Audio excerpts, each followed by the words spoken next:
Senator Rubio, welcome to the committee. We know you come from a big ocean state, and we'll continue to count on you to work on a lot of policies for us. And so thank you so much for being here. Yeah, we're surrounded by an ocean, so I appreciate. I appreciate that, Madam Chairwoman and the ranking member. Thank you for having me. And I'm going to be very brief because our nominee for NASA Administrator is no stranger to the Senate or to this committee. I think we all know well his passion for the space program is unparalleled. It's a passion that began when he was a member of the House and that continued during his time here in the Senate. And irrespective of who was in charge of the Senate, Bill Nelson was always at the front of the pack in terms of dealing with the space program. And again, I don't need to tell my colleagues that. You all experienced it firsthand. There's no better advocate for arguing the importance of the program, what it means to America's industrial base, what it means to research and development, and frankly, what it means to inspire a nation. Great nations do great things. And it's in space where America has made its mark, perhaps, or not perhaps, certainly more than the rest of the world, and where we would continue to want to lead. And no one's a better advocate for that. No one can describe it better. No one's lived it more than he has.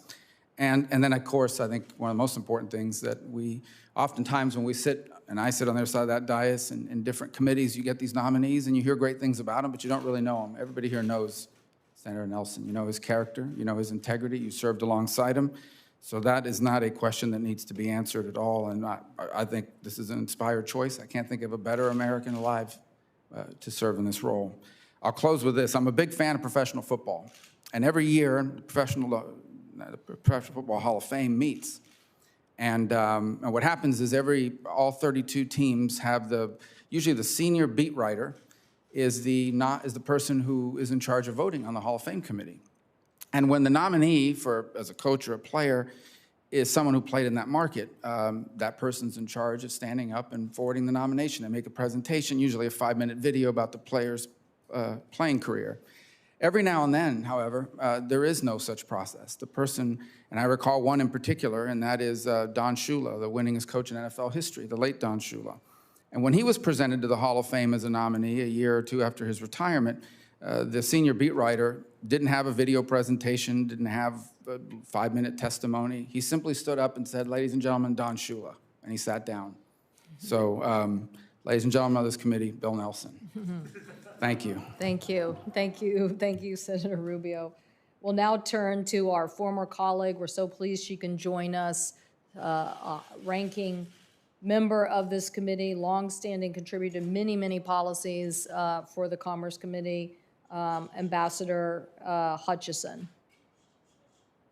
Well, thank you so much to my friends, Chair Cantwell, Ranking Member Wicker. I loved my time on the Commerce Committee as ranking member, and I so appreciate being asked to come back because I worked so long with Bill Nelson. Now, I will not be able to top what Marco Rubio has just said. That was a great introduction and apt recognition of what Bill has done in this particular area. So I am here to say how much I endorse the nomination of the president for Bill Nelson for this important job. And especially because I have worked with him on all of the NASA authorization bills that were during our time. And I know as a colleague and a friend that the president has chosen the right person to lead this agency. In 2005, Bill and I joined forces to author the NASA Authorization Bill of 2005, which authorized for the first time the use of commercial cargo and crew capabilities, and that bill set forth an official policy of NASA that should encourage commercial use and development of space to the greatest extent possible. 5 years later, we again put our heads together to co-author the NASA Authorization Act of 2010. While the 2005 Act, we laid the framework for increased commercial partnerships, there were still many who were skeptical about NASA relying on a nascent commercial space industry. Bill worked tirelessly to convince lawmakers both Democrats and Republicans, that commercial companies could take over transportation for crew and cargo in low Earth orbit, while NASA was pushing in the deep space area. His work paid off.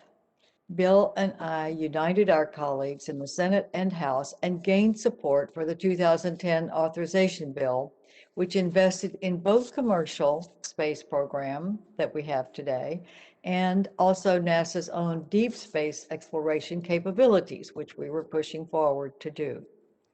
It's incredible to see the path chartered in 2010 that is being borne out today, one of both commercial partnership and continued investment in our nation's capabilities.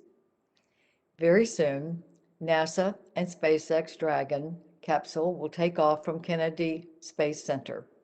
The Crew 2 mission will mark the third commercial crew flight to the International Space Station, and NASA will soon do the same thing with Boeing and its Starliner spacecraft.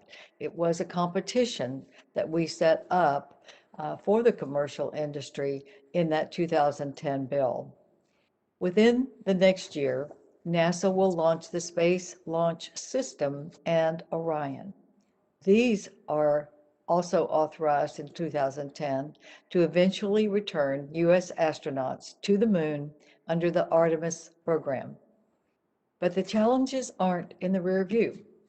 As NASA embarks on its Artemis program, the agency needs a leader who not only has a long-standing understanding of NASA's goals and missions, but someone with political leadership skills who can build consensus and chart a bold path forward for NASA and our country.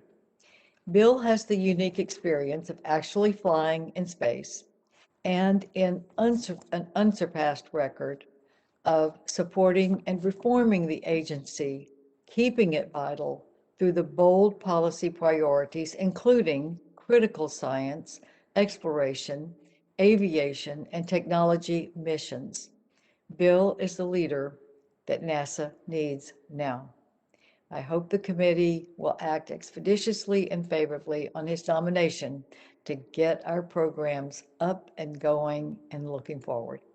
Thank you so much, and it is great, and I'm so honored to be back with my former colleagues and those of you who are serving today. Thanks for this welcome.